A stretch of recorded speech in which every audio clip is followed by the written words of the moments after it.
محبة والهنا وطني أتذكر من أنا محمدا عبد الله ورسوله وصفيه من خلقه وخليله أدى الأمانة ونصح الأمة فكشف الله به الغمة وجاهد في الله حق جهاده حتى أتاه اليقين فصلوات الله وسلامه عليه ومن تبعه بإحسان إلى يوم الدين يا أيها الذين آمنوا اتقوا الله حق تقاته ولا تموتن إلا وأنتم مسلمون يا أيها الناس اتقوا ربكم الذي خلقكم من نفس واحدة وخلق منها زوجها وبث منهما رجالا كثيرا ونساء واتقوا الله الذي تساءلون به والأرحام إن الله كان عليكم رقيبا يا أيها الذين آمنوا اتقوا الله وقولوا قولا سديدا يصلح لكم أعمالكم ويغفر لكم ذنوبكم ومن يطع الله ورسوله فقد فاز فوزا عظيما أما بعد فإن أصدق الحديث كتاب الله وخير الهدي هدي محمد صلى الله عليه وسلم وشر الأمور محدثاتها وكل محدثة بدعة وكل بدعة ضلالة تندشن besimtar falënderimi të kënë Allahu subhanahu wa taala, mëshira Allah të qomi pejgamberin ton Muhammedin sallallahu alaihi wasallam bi shokët e tij dhe mbi të gjithë muslimanët. Hadithën e njohur të cilën e transmeton Imam Buhariu dhe të tjerët që njihet si hadithi i Xhibrilit, në të cilin pejgamberi sallallahu alaihi wasallam ishte ulur me shokët e vet dhe ka ardhur dikush që nuk e ka njohur sahabët, ul para pejgamberit sallallahu alaihi wasallam dhe ka pyet çka është imani, çka është islami, e çka është ihsani. Te çështja e islamit pejgamberi sallallahu alaihi wasallam është përgjigj islam është me dëshmu se nuk meriton të adhurohet kërkush përveç Allahut dhe se Muhamedi është i dërguar i tij. Islam pastaj është me fal namazin, me dhënë zakatin, me krye haxhin edhe me agjërue Ramazanin.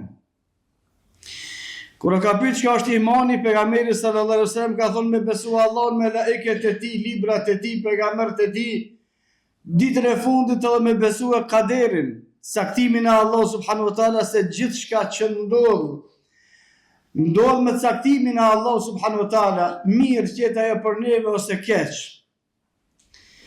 Dhe me kalimin e kohës, duke qenë hala gjallë shokët e pejgamberit sallallahu alaihi wasallam, janë shfaq disa prej grupeve të devijuara të cilët e kanë mohuar kaderin, ose kanë thonë gjonat nuk ndodhin sipas asaj që janë të shkruar, por sipas asaj që i veprojmë ne. Nëse ne dëshirojmë me veprojmë, nëse jo nuk e veprojmë. Një pjesë e madhe dietarëve kanë përmenë se këta jo që e kanë mohuar kaderin, por e kanë vlerësuar veprimin e tyre para kaderit. Atëherë çështja e imanit, prej kushteve të imanit është me besue se gjithçka që ndodh me kaderin, caktimin e Allahut. Kurse prej kushteve të islamit atje është me agjërue muajin e Ramazanit. Dhe kushdo që nuk e beson se ngjarjet ndodhin sipas caktimit të Allahut është kafir, ashtu sikur që kushdo që nuk beson se duhet me agjëru Ramazanin është kafir. Ka mundësi mos me agjëru, është gjunaqar, por duhet me agjëru. Ka mundësi nuk agjëron pa arsye, është gjunaqar, nuk është kafir. Por njohja e dispozitës se agjërimi i muajit të Ramazanit është obligim për gjithë secilin besimtar, e bën njeriu me u dallu se është besimtar ose nuk është. Argument për këtë është ngjarja e cila ka ndodhur në Mekë, kur dy njerëz ka shku te Ibn Omeri radhiyallahu anhu. Abdullah ibn Omeri ka qenë djali i Omer ibn al-Khattabit radhiyallahu anhu. Dhe ka qenë prej sahabëve më të ditur rreth hadithit të pejgamberit sallallahu alaihi wasallam. E kanë pyet, çka është çështja e atij i cili thot se ngjarjet ndodhin sipas asaj që i veprojmë ne, që dëshirojmë ne me vepru, jo pse janë caktuar të shkruar paraprakisht prej Allah subhanahu wa taala. Ibn Omar radiallahu anhu ka thonë, largoni prej tyne se ata janë pabesimtar. Edhe nëse falen, edhe nëse bojnë hajj, edhe nëse agjerojnë, edhe nëse japin zekat, edhe nëse shqiptojnë shahadetin, por refuzojnë të besojnë se çështjet ndodhin sipas saktimit të Allahut, nuk janë besimtar derisa ta përmirësojnë problemin e tyre në këtë pikë. Dhe ata të cilët nuk e njohin ligjshmërinë e agjerimit, se agjerimi është obligim, por nëse po mujna me agjeru, kushdo që nuk e njeh obligueshmërinë, se kjo është detyrë, nuk pranohet nga Islami i tij asnjë gjë derisa ta përmirëson veten e tij. Dhe falëndrimi tek Allah subhanahu wa taala që ne që e njohemi si dispozit, por edhe veprojmë ashtu që ka porosit Allah dhe ashtu që ka porosit pejgamberi sallallahu alaihi wasallam. Për çështjeve që pejgamberi sallallahu alaihi wasallam i ka veprue në këtë Ramazan, duke e ditë se Allah subhanahu wa taala ka obligim. Nëse në fundin e ajetit të agjerimit, Allah subhanahu wa taala thot, yuridu Allahu bikumul yusra wala yuridu bikumul usra. Agjerimin që Allah subhanahu wa taala u ka bë obligim, nëpërmjet të agjerimit dëshiron me avletësue çështjet juve. Wala yuridu bikumul usra, nuk ka dashur Allah më na qit neve në vështirësi me agjerim. Por Allah subhanahu wa taala dëshiron që të na lehtësoj çështjen me agjerim. Çish lehtësohet çështja me agjerim?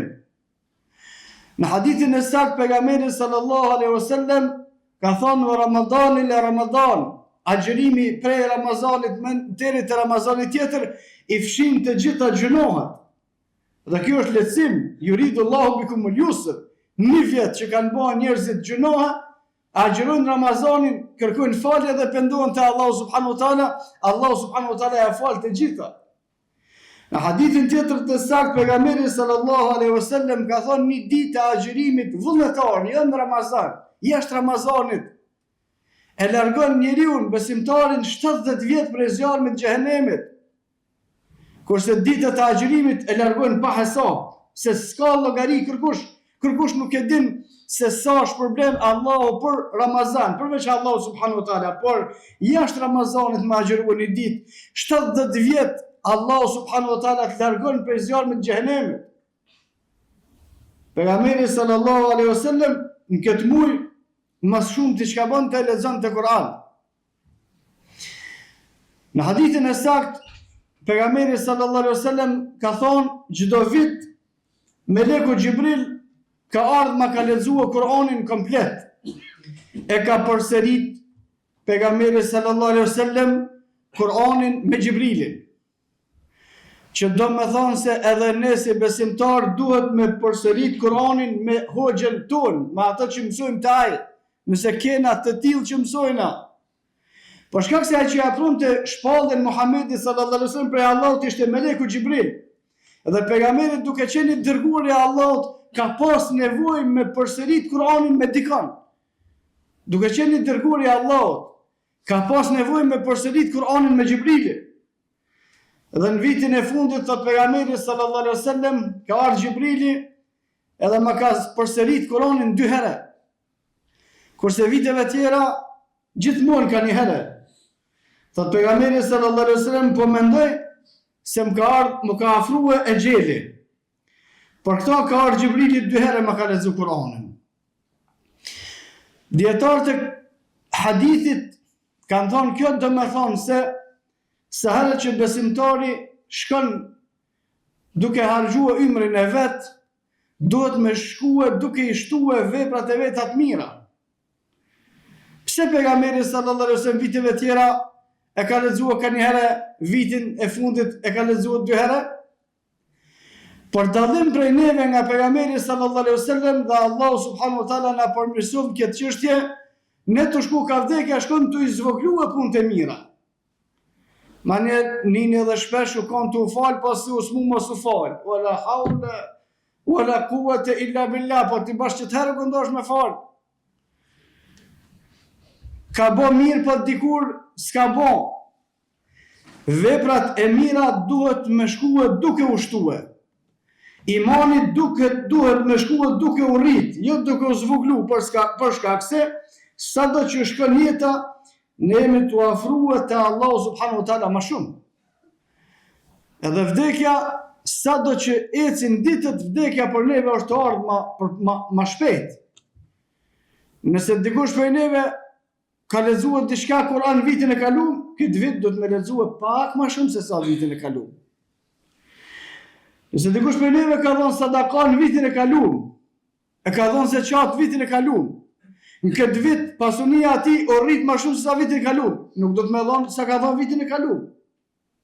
Por do të më shtuë më tepër për shkak se edhe u shtuë mira Allah subhanahu wa taala, edhe u afrua çështja që afrohemi te Allah subhanahu wa taala. Pejgamberi sallallahu alaihi wasallam punën më të madhe që e bënte në Ramazan ishte leximi i Kur'anit. Pastaj ishte më ndihmu të tjerëve. Thot Aisha radhiyallahu anha, pejgamberi sallallahu alaihi wasallam muajin e Ramazanit si era, si fryma, lëvizte anena knena në gjitha drejtimet ku ka pas mundësi me ju bë mirë njerëzve. Për shkak se është muaj e jama ma'dudat, ditë të numërume, 29 ose 30, një e treta për tyve ka shkue. Shkojnë edhe 2 pjesë cilat kanë met. Fiton për këti muaj ai i cili ka qenë i mençëm dhe del i humbur ai i cili nuk e meriton shpërblimin e Allahut subhanahu wa taala. Gjatë leximit Kur'anit, Allahu subhanahu wa taala ka porosit me e meditu. Afala yatadabbaruna al-Qur'an am ala qulubin aqfaluha. Thot Allah subhanahu wa taala, a nuk e meditojnë ata të cilët e lexojnë Kur'anin? A se shohin pak çka jeni të lexu? Mos i numroni sa hat me i keni kry. Ai ka bo 10, ai ka bo 20 hat, ai ka bo 30, në fund në kufër.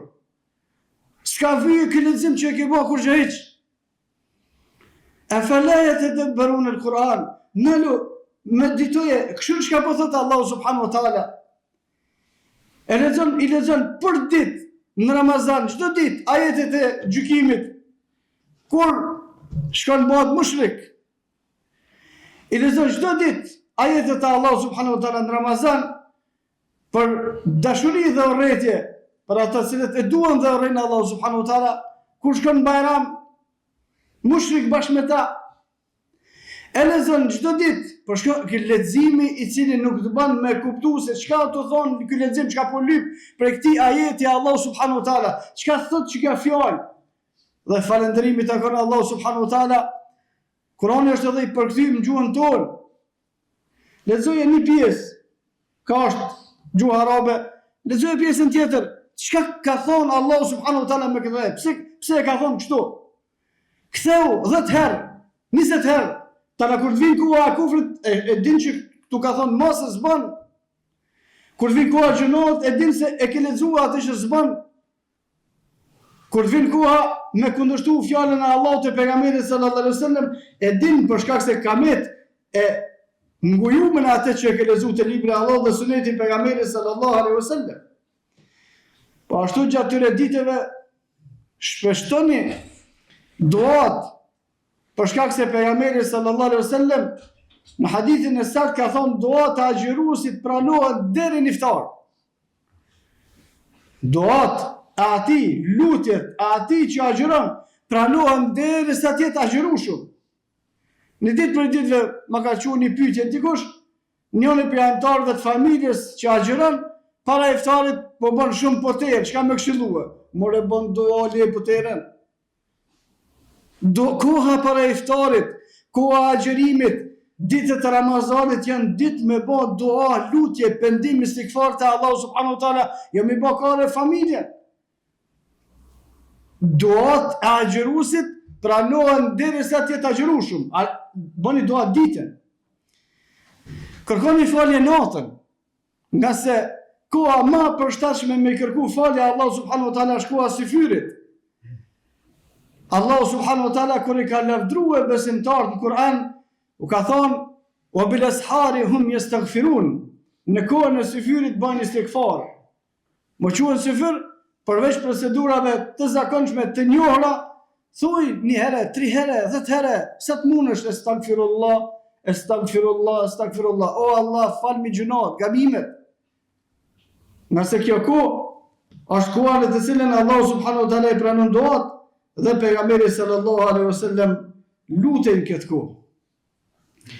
Kur jem gjatë Ramazanit, e ka përmendur Imam Mahmedi Allahu subhanahu wa taala pas mëshirua, deri sa të vjen Bajrami, besimtarët duhet me qenë me frikë. A thu, jena të mujt me agjerua që shduhet. A thu, jena të mujt me urujt për gjunave sa duhet.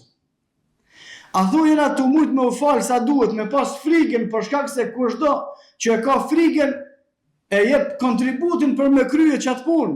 Kushdo që është neglijent, atë se mira, jem Ramazan, atë se musha me zonë të ravijat mirë, kë nuk fiton as një sen prej punë vetveta, për shkak se nuk I ka dhënë në rëndësi, nuk e ka peshën e vëmendjes së tij adhurimi ibadeti.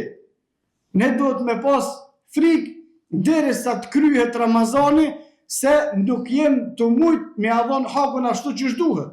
Dhe vërteta është se kjo nuk është frikë e rreshme, po është reale, se ne nuk ja jap me hakun Ramazanit. Në tregimin e Mërjemës, Allahu subhanahu wa taala tregon, u ka thënë njerëzve inni nadhartu lirrahmani sawma, unë jam të agjeruar dhe s'po foli. Gjatë Ramazanit, pjesë e agjerimit është mos me fol. Hiç mos fal. Men kana yu'minu billahi wal yawmil akhir falyakul khayran aw liyasmut. Kush e beson Allahun dhe ditën e Kiametit, ka thënë pejgamberi sallallahu alaihi wasallam, le të fol mirë, nëse s'fol mirë hesht. Çka është me fol mirë? Me fol mirë është gjithçka që ka lidhje me përmendjen e Allahut ose që ka lidhje me që u bën mirë krijesave. Nëse s'është prej këtij muhabeti, rrej mos fal hiç, është shumë më mirë mos me fol.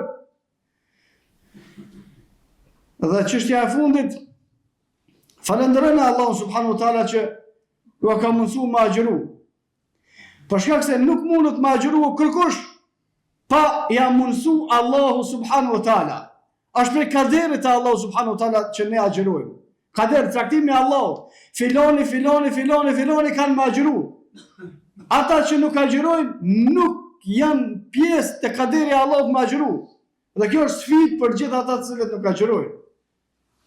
Allahu subhanahu wa taala kur ka folur për Ebu Lehebin, duke qenë Ebu Lehebi gjallë, ka thonë tabbet yada abi lahabin wa tab, dur që thoshin atina, edhe ju kanë thënë se yasla narën dha të leheb, a I ka me hi në gjehenem, tu kon gjallë.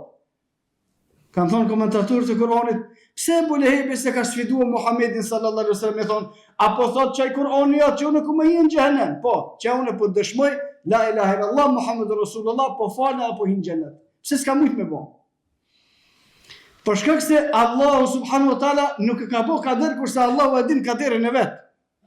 Dhe kushdo që nuk agjeron, ne I thojmë atina, ti edhe me dash me agjeru, s'munësh me agjeru.